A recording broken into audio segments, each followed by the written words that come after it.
Hey everybody, CVM here, joined by Todd Anderson. What's up? And we've got our deck tech for the red-white aggro deck that I'm going to be battling with here in our video. It's played by Ryan Hipp in the Open this last weekend in Chicago to a top 16 finish. And I have a history of loving red-white aggro decks, especially ones with Stormbreath Dragon. So I definitely wanted to give this one a try. Now, I'm not sure if I'm a big fan of Chain to the Rocks with only 8 mountains, because we have 4 Evolving Wilds and the 4 mountains. Yeah. But I really like the idea of playing Chain to the Rocks in the first week with this new standard, primarily being, for the most part, Languish was going to push out the Abzan aggro decks, which is really the only deck in the format that can afford to play multiple copies of Dromoka's Command outside of something like Bant Megamorph. So I felt like Chain to the Rocks had a chance to do very well this weekend, and Ryan Hipp did well with it. Yeah, I mean, I completely agree. I was actually in Chicago playing Green-Red Devotion myself, and I only played against one guy all day, or the whole tournament, that was playing Dromoka's Command. Awkwardly, he was playing Abzan aggro and just browned me, so that was fun. But the rest of the deck is just kind of a standard red-white aggro deck like we used to see in the past. No Hurling Outbursts, no Stoke the Flames. Instead, we're focused more on white cards with Brimaz and the new reprint of Knight of the White Orchid as a great way to just kind of jump us ahead in mana, which will give us a big payoff with cards like Outpost Siege, Secure the Waste, and Pia and Kiran Nalaar. Yeah, that might be my least favorite name of a card of all time, Pia and Kiran Nalaar. But it does have a sweet play on it that I noticed that was your Facebook background. It was. Just Key and Pill Nalaar. Yeah. Yeah, those guys are great. It's pretty funny. Although I have just been calling the card Chandra's Parents. I think that's a little Chandra's mom. They should have just said Chandra's Parents. In the card. That way we would have known who it was. Like, not everybody's going to know that Chandra's last name is Nalaar because like, what if that's like her when maybe that's her daughter and that's her daughter's boyfriend and they're on the lam from the law? Is that no? Okay. And then we can also ramp into Stormbreath Dragon. So I like that direction. And I'm also excited for Hangerback Walker. This was one of the cards that I should. Ain't no hangerback girl. Oh, you get some alter to Gwen Stefani. Oh, yeah. Can't wait. Hangerback Walker was one of the cards that I felt was pretty underrated coming into this first weekend. We saw it did very well in Jeff Hoogland's blue-white control deck. Lots of synergy there with cards like Thopter Spy Network. But it's also just a great card in its own. You know, it's not very exciting when you play it as a 1/1 for 2, but if they don't have an answer for it right away, we can then make it a 2/2 on the next turn and then just play another 2-drop since we have so many good 2-drops in the deck. And at that point, if they have to use a removal spell to kill it, we get 2 1/1s. If we trade with a creature, we're getting 2 1/1s. Just a lot of value there, and it gets even better as you go into the late game. Yeah, I mean, we actually just got done playing a little bit with the blue-white Thopter Spy Network deck that Jeff Hoogland made, and Hangerback Walker was great. The only times it was really bad was when I really want to hold up a counterspell on turn 2, like if I was on the play with Clash of Wills. But in situations where I didn't have that counterspell at the ready, I was able to play it, you know, tick it up a bunch, and also hold up like Dissolve. And if they did something I wanted to counterspell, that was fine. I would just do that, and it would stay at 1/1. But if they didn't do anything I didn't want to mess with, just keep pumping it, sit back on it. I'm not sure how I feel about it in this deck, but it does seem really great with like Dictate of Heliod.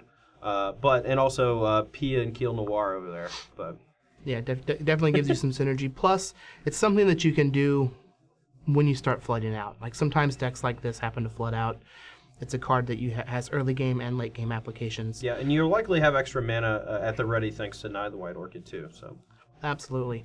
Plus, I actually really like it in the control decks because, like you said, if you don't have a counterspell on turn 2, you're just going to jam it.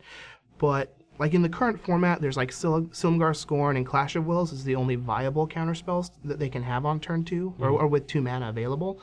And most people are just going to play into it anyways. So trying to bluff it when you don't have it isn't going to get you very far, and you can just jam that creature and try and steal the initiative. As far as the rest of the deck, we do have Dictate of Heliod to help out kind of a token synergy, I guess, with our Secure the Waste, Key and Peel Nalaar, and Hangerback Walker over there. Yeah, even Brimaz hits really, really hard with the Dictate. I always thought the Dictate was a card that didn't see enough play, considering how powerful of a spell it actually is. You know, I've played a ton of different standard formats where any sort of Anthem effect was usually pretty good. Yeah. And this is the first one, and there's a ton of tokens where it just hasn't seen that much play. The fact that it has flash is also great, so you can like sit back on Hangerback Walker. If they do something, you can like play a Wild Slash and kill their Kai and tick up. Or if they don't do anything, you just play Dictative Heal out when you have all this extra mana open. So now the Anthem effects are usually very powerful, especially since we have all of these great 2-drops that we can curve into this Anthem effect, that I have to wonder if one Spear of Heliod is better than the third Dictate. I wonder if Ryan happened to try that out at all when he was testing the deck. Well, considering it was the opening weekend for the deck, he likely only had a few days to play with proxies even before the set came out. So I'm excited to see if Night of the White Orchid ramping into Dictate is actually a huge thing. I assume it's going to be, and I assume that that's the main draw for Dictate is that you are playing Night of the White Orchid. So there's that. Yeah, rest of the deck, pretty basic stuff. Valor Stance, Wild Slash, Roast, Chandra, Outpost Siege. This is kind of weird to me, not going to lie. But it is kind of funny that Chandra gets to hang out with her parents for a little while. See, we won the flavor contest already. We got Chandra and then Mom and Dad Noir. Yeah, they even cost the same. She's all grown up. All grown up. She ain't little baby Chandra no more. Nope. Which, by the way, that card seems pretty sweet too once we can figure out how to actually make it work. Yeah, I played a little bit against it in Limited already, and it is just the backside is so real bad tough. for me. No, I mean it's great, but like when my Bodo cast it, I was just like, oh man, I am so dead.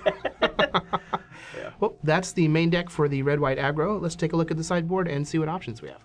Okay, here we are with the sideboard for the red-white aggro deck, and as often you see with these mid-range white decks, we have Elspeth Sun's Champion in our 24-land deck. Now, we do have Night of the White Orchid to help out, but I'm always dubious when there's an Elspeth in the board of these decks. I mean, I get it, right? I mean, yeah, you want to transition into like the End Hostilities Elspeth deck. Yeah, but for the most part, sideboarded games are going to go a little bit longer because people have all these really efficient tools to interact with you in the early turns of the game. No one is going to be able to steal games away from you unless someone mulligans to 4 or 5 when you go to sideboard. So, your guys are going to die early, you're going to flood out a little bit, and you want to have something to hit, or something potentially to hit, in the late game that can really pull everything back together. Now, I'm definitely much more happy with only one, as opposed to like a lot of the Mardu decks with 24 lands, board into like 2 or 3, and you're just like, I've lost so many games with Mardu post-board with Elspeths in my hand, not being able to cast them. So I think I can accept one. We do have just some more removal with Roast, a couple End Hostilities, a couple more Valor Stance. We do have 2 Surge of Righteousness, which it's going to be good in this matchup, but I also really liked it for week 1 of the new standard, because you just have to expect that there's going to be some maniacs out there with Goblin Piledriver. Yeah, dude, I played Goblin Piledriver like good against 3 Goblin times Piledriver in Chicago, and I was playing Green Red Devotion, and so sometimes I would just brick wall him with Pulchronos, but if I didn't have a guy that could block very well, I took like 7 damage from a Goblin Piledriver in one attack, and that's not even the highest I saw all day. Yeah. I saw one guy attack for like 21. Jeez. They got blocked. But saying, it was still 21 power. If he had Subterranean Scout or whatever the guy's name is, it would have been a lot of damage. You're dead. And then we have some more threats. We have an Ash Cloud Phoenix, pretty resilient. We have some Flamewake Phoenix.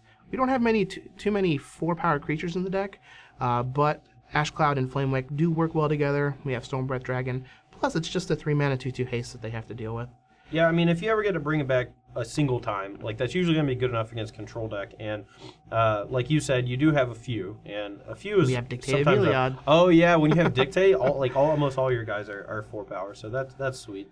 You also could potentially make a Hangerback Walker a 4/4, which is pretty sweet too. Yeah, I assume that your opponent will either kill it or concede by that point, but who knows? We have a Crater's Claws and a Fate Forgotten. It's just a instant speed revoke existence. See, I think that he might have forgotten about revoke existence being legal. Is revoke existence in Fate Reforged? No, maybe. Because that would have been real cool. Yeah, that's a good joke.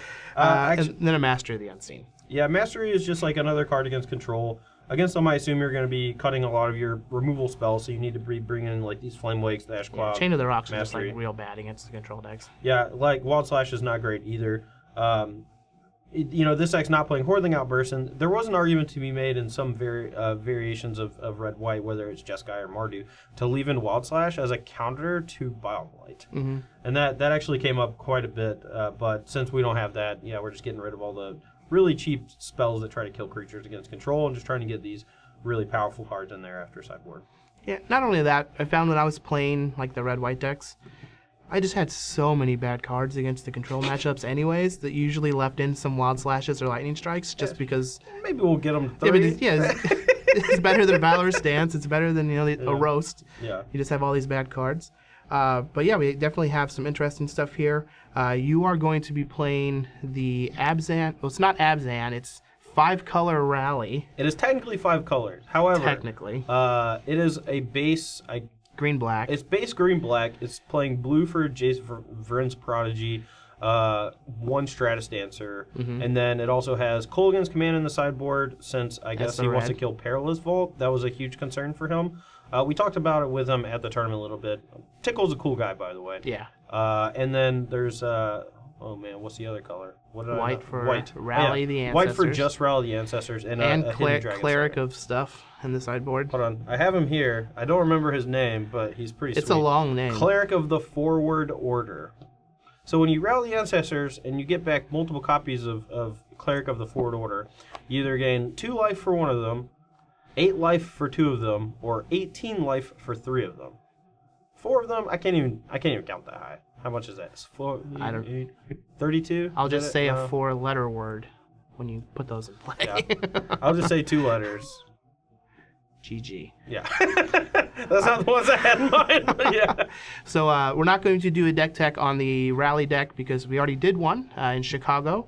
Matthew was in the sideboard with Nick Miller, recorded that. There will be a link in the video for you to check out if you want to see it. And make sure you stick around for the games when we battle. Yeah, let's go.